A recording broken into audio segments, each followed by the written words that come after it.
নমস্কার বন্ধুরা, আজ আমি আপনাদের সামনে বলবো শ্রী শ্রী মায়ের কথা। আর শ্রী শ্রী মায়ের কথা, শ্রী শ্রী ঠাকুরের কথা যত বলা হয় ততই কম।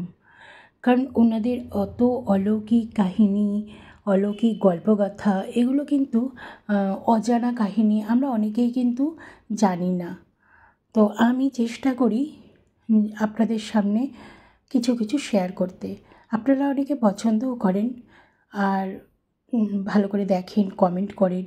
সেই জন্য আমারও মনে হয় যে শ্রী শ্রী ঠাকুরের কথা, শ্রী শ্রী মায়ের কথা আমি যেটুকু জানি, যেটুকু পড়ি আর বিভিন্ন তথ্যসূত্র থেকে পাই, সেগুলো আপনাদের সামনে শেয়ার করি।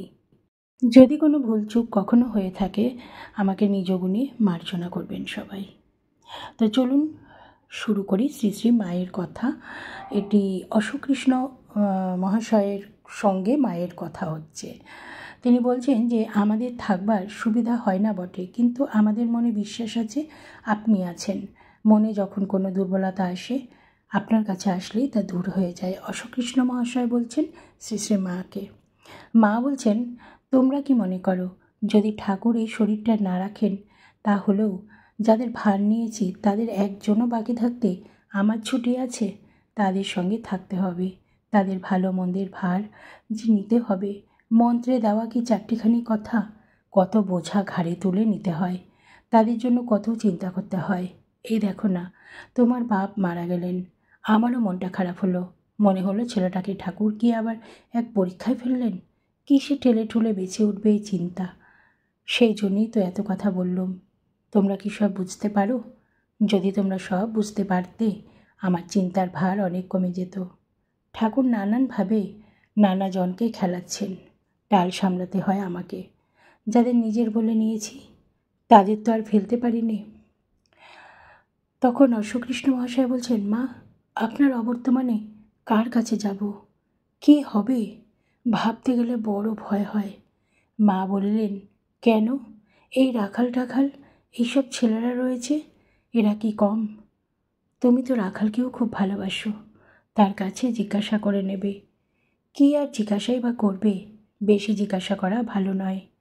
একটা জিনিস হজম করতে পারে না, আবার 10টা জিনিস মনের মধ্যে পড়ে, এটা না ওটা, কেবল এই চিন্তা। যে জিনিস পেয়েছে তাইতে ডুবে যাও। জপ ধ্যান করবে, সৎসঙ্গে থাকবে, অহংকারকে কিছুতেই মাথা তুলতে দেবে না। দেখছো না রাখালের কেমন বালক ভাব, এখনও যেন ছোট ছেলেটি।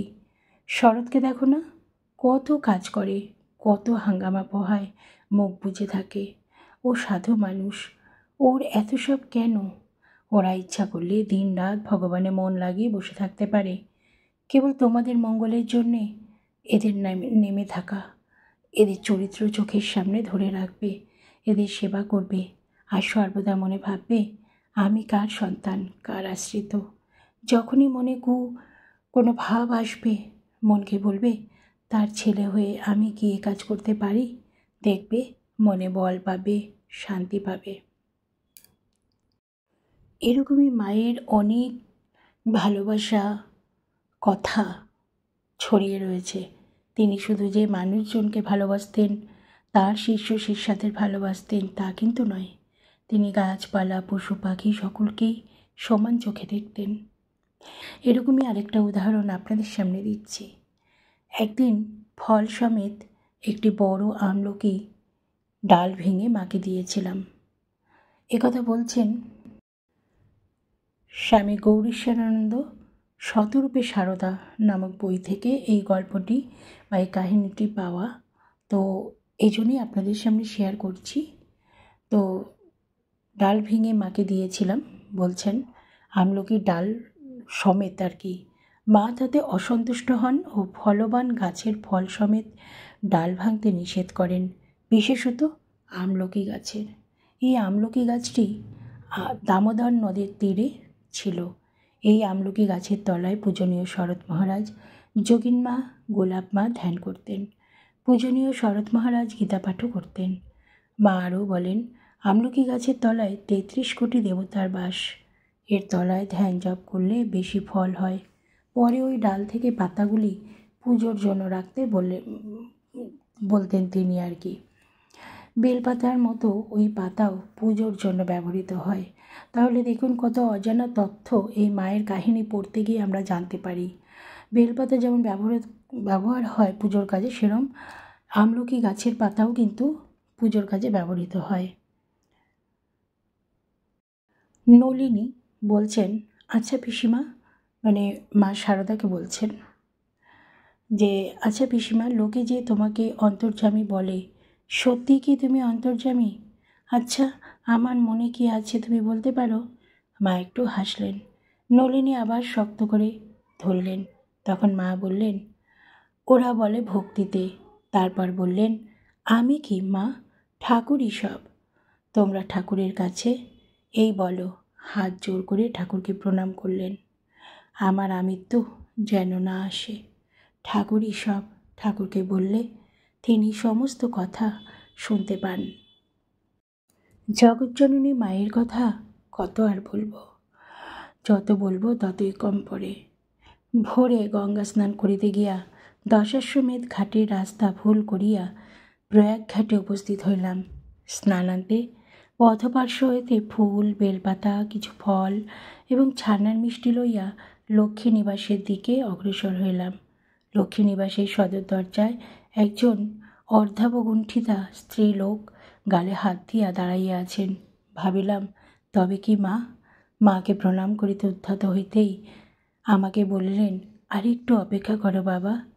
আর কৃষ্ণলাল মহারাজকে বলিলেন, এক ঘটি গঙ্গাজল নিয়ে এসো।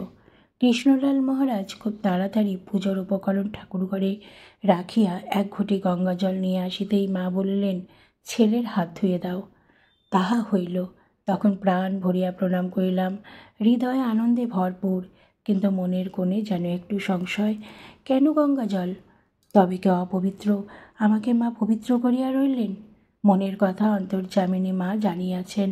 মৃদু হাসিয়া বলিলেন, ঠাকুরের পূজার জিনিস তুমি যে হাতে এনেছ, সেই হাত আমার পায়ে তো দেওয়া যায় না বাবা, তাই তোমার হাত ধোয়ানো হলো।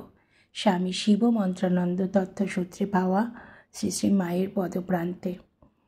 তো আপনাদের এই গল্পগুলো কেমন লাগলো আপনারা কিন্তু অবশ্যই জানাবেন। ভালো লাগলে লাইক করবেন, শেয়ার করবেন আর কমেন্ট করবেন। এরকমই শ্রী শ্রী মায়ের সহিত অজ্ঞাত এক মহিলার কথা হচ্ছিল, সেই কথাও কিছু তুলে ধরলাম আপনাদের সামনে। শ্রী শ্রী মা আমাকে দীক্ষাদানের পর বলেছিলেন, দেখো মা, আমি করে রাড়িকে মন্ত্র দিই না, তবে তুমি ভালো তাই দিলুম। দেখো যেন আমায় ডুবিও না।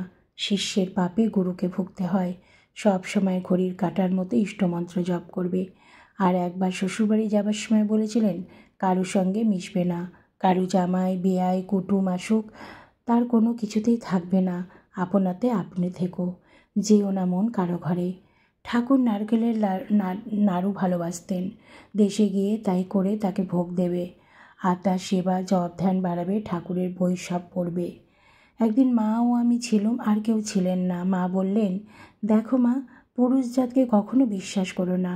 অন্য পরের কথা কি, নিজের বাপকেও না, ভাইকেও না, এমনকি স্বয়ং ভগবান যদি পুরুষ রূপ ধারণ করে তোমার সামনে আসেন, তাকেও বিশ্বাস করো না। মঠে বা যেসব স্থানে সাধু সন্ন্যাসীরা থাকেন, সেসব জায়গায় বেশি যেতে বারণ করতেন। বলতেন, দেখো মা, তোমরা তো ভালো মনে ভক্তি করেই যাবে, কিন্তু তাতে তাদের মনে ক্ষতি হলে সেই সঙ্গে তোমারও পাপ হবে। যখন তখন যার তার সঙ্গে তীর্থে যেতে বারণ করেছিলেন। বলেছিলেন, তোমার হাতে 2 পয়সা হয়, 10-20 জন বামুন খাইয়ে দিও। একটি স্ত্রী ভক্তর সামনে বসছিলেন, তাকে দেখিয়ে বললেন, এই দেখো একজন তীর্থ করতে গিয়ে কেমন ঠক্কর খেয়ে এসেছে। তীর্থগমন দুঃখ ভ্রমণ, মন উচ্চাটন নয়নারে, ভ্রমিয়ে 12, ঘরে বসে 13, যদি করতে পারো। একদিন স্ত্রী ভক্তেরা অপর একজনের নামে 5 জনে 5 রকম সমালোচনা করেছিলেন। সেই সময় মা আমায় বললেন, তুমি তাকে ভক্তি করবে, সেই তোমার প্রথমে এখানে এনেছিল। মাতৃ অনুধ্যানের থেকে এই অংশগুলি নেওয়া। বন্ধুরা, আপনাদের কেমন লাগলো অবশ্যই জানাবেন। ভালো লাগলে লাইক করবেন, শেয়ার করবেন আর কমেন্ট করবেন। শ্রী শ্রী মায়ের এই কথাগুলো আপনাদেরকে বলতে আমার ভীষণই ভালো লাগে, কারণ আমার নিজেরই মায়ের কথা পড়তে ভীষণ ভালো লাগে। তাই আপনাদের সামনে শেয়ার করি। আপনারা সবাই ভালো থাকুন, সুস্থ থাকুন।